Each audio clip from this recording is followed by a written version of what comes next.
berarti bahwa Bapak Sambo menjadi marah dan kemudian melakukan tindakan pembunuhan berencana itu akibat kena prank dari Ibu Putri ya.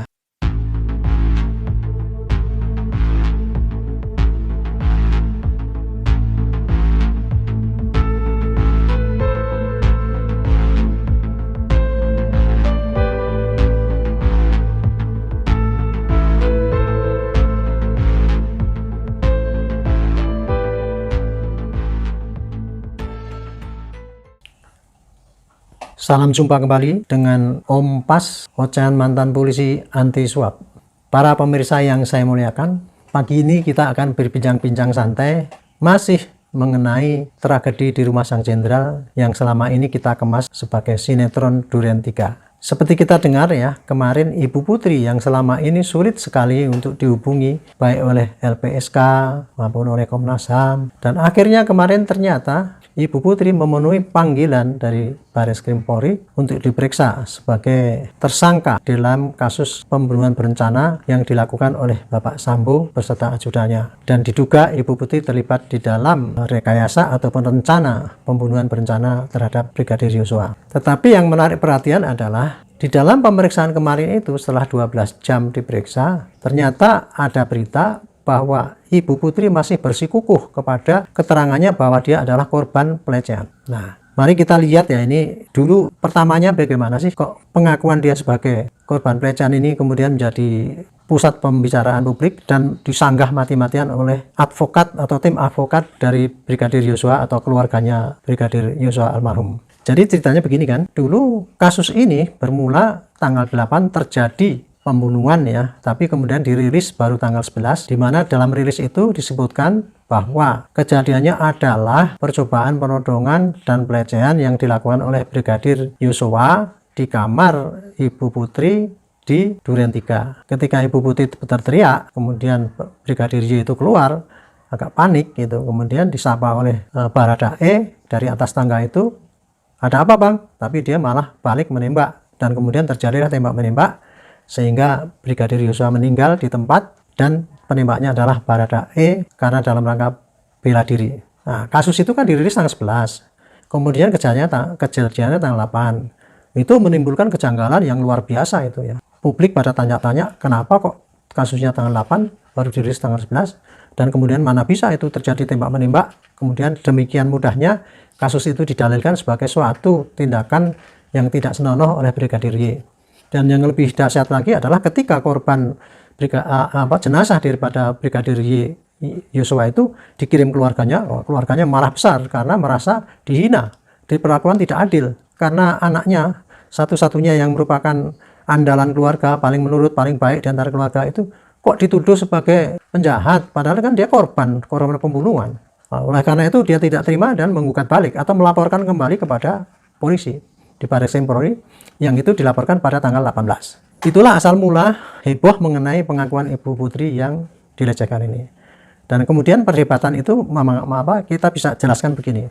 Di satu sisi ya, Ibu Putri itu ketika melaporkan bahwa dirinya dilecehkan dan kemudian dicoba ditodong, itu kan hanya keterangan dari rilis yang waktu itu baru diketahui bahwa ternyata rilis itu kan skenario yang dibikin oleh Bapak Sambo untuk menutupi perbuatan melakukan pembunuhan berencana terhadap Brigadir Yosua kan gitu kan. Dan kemudian disuruh didalilkan bahwa Ibu Putri sudah bikin laporan bahwa dirinya itu dilecehkan dan kemudian dicoba ditodong dan sebagainya. Itu dari rilis hari Senin itu. Dan belakangan baru ketahui bahwa itu ternyata skenario yang dibikin apal-apal oleh Bapak Sambo dalam rangka menutupi perbuatannya kan itu. Dan kemudian itu kasus itu ya, ketika Bapak Kapolri menyampaikan bahwa ternyata belakangan hari baru ketahuan bahwa Baradae lah yang tersangka menembak Brigadir Y karena dia dipaksa oleh Bapak Sambo gitu, dan kemudian TKP-nya direkayasa seakan-akan terjadi tembak menembak atas arahan daripada Bapak Sambo itu kan. Jadi akhirnya kasus yang LP-nya dibuat pada tanggal 9 ya, itu ketika rilis itu berupa penodongan dan pelecehan itu di SP3 kan dihentikan. Nah, ini menurut teori Kalau kasus itu dihentikan, dianggap waktu itu tidak ada tindakan kejahatan kan itu kan. Jadi dianggap apa yang disampaikan oleh Ibu Putri itu tidak ada kan gitu. Secara hukum begitu gitu. Tetapi kenapa Ibu Putri itu kok masih kemarin diperiksa terakhir ini kok masih bersikukuh bahwa dia itu korban pelecehan. Nah, tentunya hal ini kita bisa menelisik ya. Kenapa sampai Ibu itu berpendapat begitu ya. Bapak Sambo ketika melakukan pembunuhan kepada Brigadir Yosua itu bahkan direncanakan itu kan akibat dia tersinggung ya, keluarga, martabat dan kehormatannya diinjak-injak oleh Yosua yang notabene adalah sopirnya dia. Setelah Pak Sambo itu menerima informasi dari ibu itu kejadian di Magelang kan gitu kan, maka marah sehingga kita pulang dari Magelang direncanakanlah pembunuhan untuk Brigadir Yosua itu. Kan begitu yang terjadi gitu. Dan kemudian informasi yang di Magelang ini pun juga masih simpang siur. Apa yang terjadi pelecehan di sana?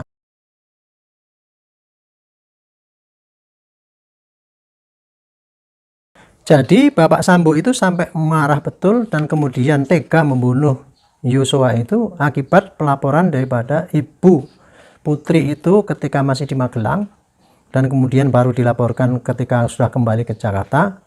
Disitulah Bapak Sambo marah dan kemudian merencanakan pembunuhan itu. Kira-kira begitu penyebab daripada Pak Sambo berbuat itu. Nah, ternyata informasi mengenai tindakan tidak senonoh itu di Magelang pun itu juga berbeda-beda.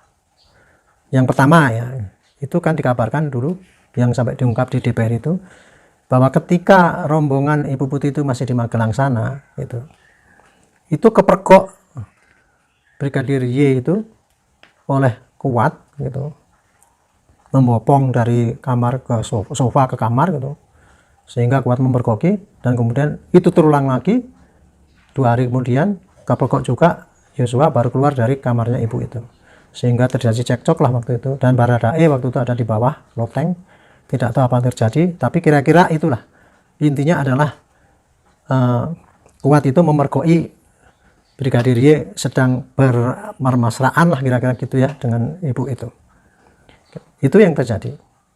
Nah kemudian ibu itu waktu itu nangis.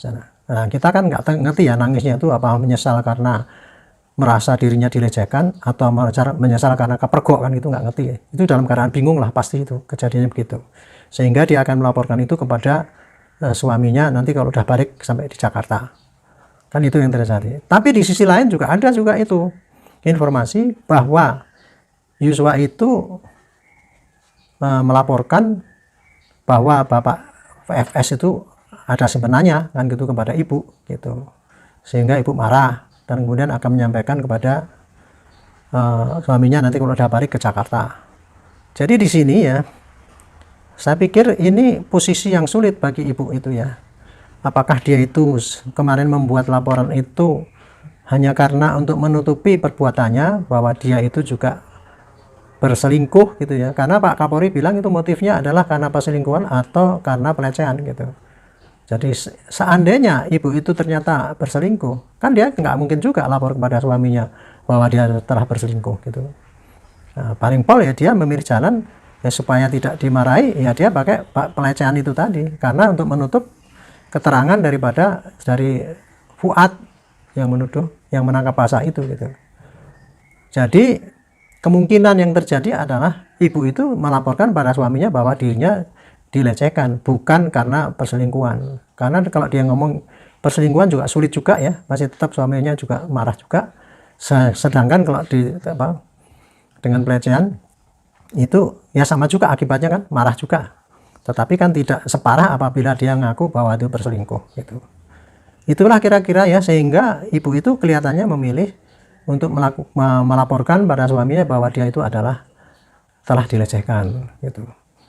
Makanya ketika sampai di Jakarta waktu itu kan gitu, itu kan sama-sama itu dari Saguling ke rumah di Duren 3 itu mereka mengajak sama-sama, dan kabarnya itu ketika masih di Saguling Pak Sambo sudah merencanakan untuk pembunuhan itu, dan Ibu Putri juga ikut ke sana ke Duren 3, sehingga itu patut diduga dia itu ikut di dalam rencana rekayasa itu. Tapi kemudian kan di dalam rekayasa itu yang diekspos kan bahwa ibu itu seakan-akan masih dalam kamar, kemudian Yosua masuk, kemudian mau melecehkan kan gitu yang terjadi itu. Nah ini jadinya kan kita sulit untuk menentukan apakah kasusnya kayak gitu ya. Tapi untuk sementara kita bisa menyimpulkan bahwa mungkin ya kasus pelecehan yang terjadi di Duren 3 itu hanya karangan bohong lah. Bahkan ini juga secara hukum kan sudah dihentikan kan gitu kan. Sehingga itu memang tidak ada pidana. Tapi mungkin pelecehan yang terjadi ataupun perselingkuhan yang terjadi di Magelang itu masih sangat mungkin itu yang justru terjadinya di sana gitu. Nah kemarin kan didalilkan ibu itu bohong atau Sambo bohong, pelecehannya tadinya di Jakarta kok kemudian sekarang pindah ke Magelang gitu. Karena menurut pikiran kita ya itu sangat mungkin itu terjadinya di Magelang itu. Kan kemudian juga tim khusus juga meriksa ke sana itu, ke Magelang itu apa yang terjadi di sana gitu.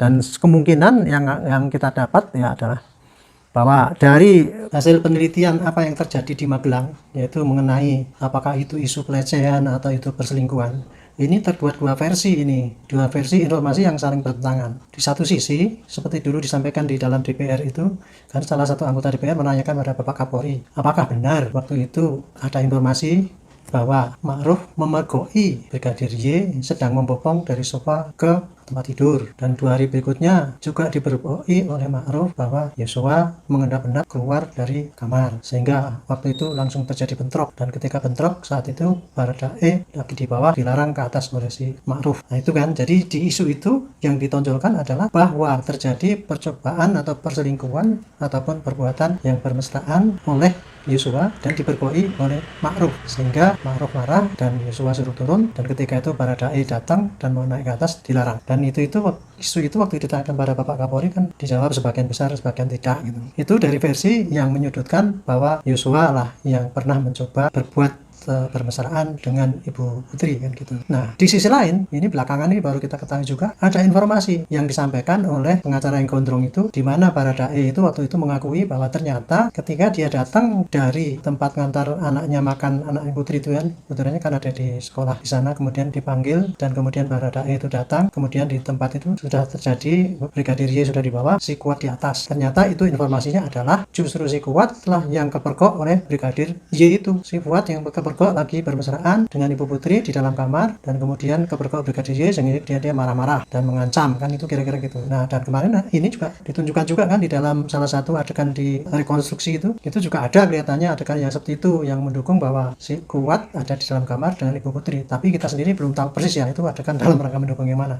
Jadi intinya ada dua itu versi ya. Di satu sisi Ibu Putri itu berselingkuh dengan Ma'ruf, Kuat Ma'ruf, dan dipergoki oleh Brigadir Y.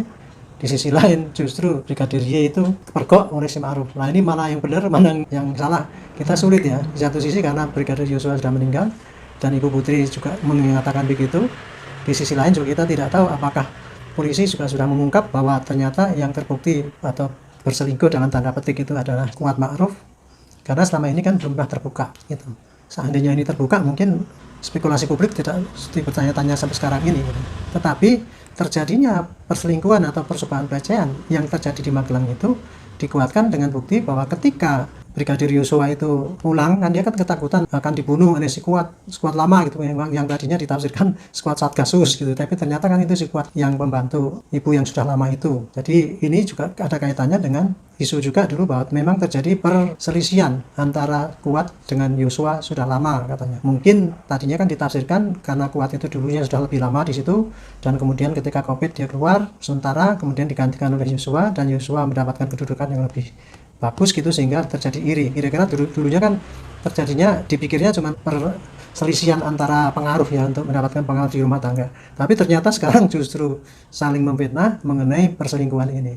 Jadi kira-kira itu yang sehingga memojokkan Ibu Putri itu sampai sekarang ketika diperiksa kemarin menjadi tersangka dan kemudian diperiksa 12 jam itu, pengacara mengatakan bahwa masih bersikukuh motifnya adalah korban pelecehan. Jadi kira-kira dulu itu yang ketika di Magelang itu Ibu Putri itu menelpon Pak Sambo mengatakan bahwa ada terjadi yang sangat memalukan lah, tapi nanti saya terangkan di Jakarta gitu. Dan rupanya itulah yang mengakibatkan Brigadir Y itu kan takut akan dibunuh sepanjang perjalanan itu, dan kemudian sampai di Magelang terjadilah seperti diskenariokan di dalam rekonstruksi kemarin itu.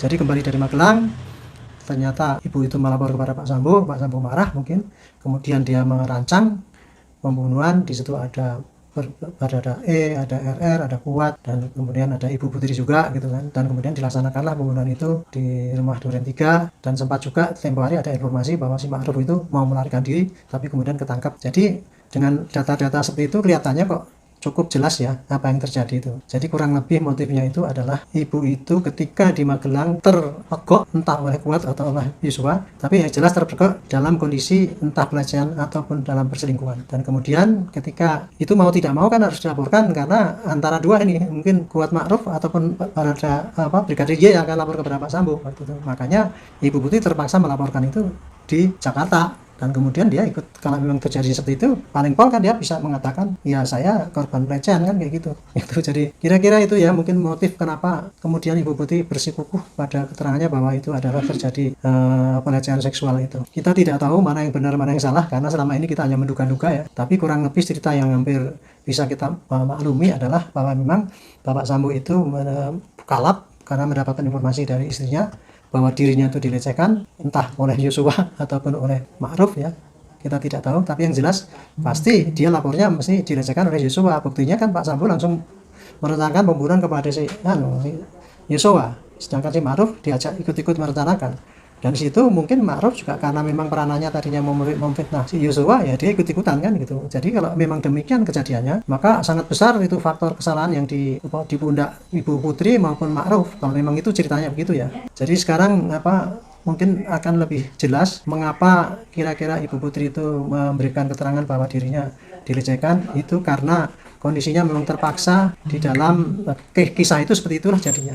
Baik para pemirsa sekalian, dari diskusi kita ini ya mengenai keterangan Ibu Putri bahwa dia adalah korban dari pelecehan yang dilakukan oleh Yosua sehingga menimbulkan kemarahan Bapak Sambo untuk melakukan pembunuhan berencana terhadap Yosua, maka apabila nanti ternyata fakta yang benar adalah bahwa peristiwa di Magelang itu yang kepergok adalah Ibu Putri dengan Kuat Ma'ruf oleh Yosua, bukannya Yosua yang kepergok dengan Ibu Putri oleh Kuat, maka berarti bahwa Bapak Sambo menjadi marah dan kemudian melakukan tindakan pembunuhan berencana itu akibat kena prank dari Ibu Putri ya. Karena kan yang sebetulnya kan kalau memang yang terjadi itu adalah Ibu Putri dengan Kuat, malah dibalik kan. Jadi yang kepergok adalah Ibu Putri dengan Yosua, kepergok oleh Kuat. Jadi di sini kalau memang benar begitu ya, jadi kesalahan besar nanti akan tertimpa juga kepada Kuat Ma'ruf dan Ibu Putri yang telah memfitnah kepada Yosua. Mana yang benar ya nanti kita tunggu saja nanti di persidangan mana yang terjadi sebelumnya. Dan ini sinetron ini sangat berliku-liku ya. Jadi ternyata akibat dari kurangnya penjelasan yang disampaikan oleh yang menangani kasus itu sehingga publik menduga-duga, dan sementara ini yang berbohong terus tidak membuka karena tidak dipaksa membuka dengan penjelasan kepada masyarakat. Ya mudah-mudahan kita bisa cepat segera tahu kasus ini. Kita tunggu saja di pengadilan sehingga kita tidak penasaran.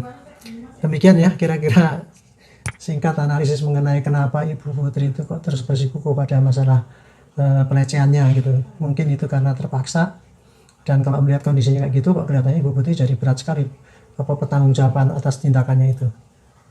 Baik, terima kasih. Mohon maaf kalau ada yang kurang berkenan. Kami mengharapkan subscribe, like, dan share-nya agar kita bisa lebih banyak memberikan informasi kepada masyarakat.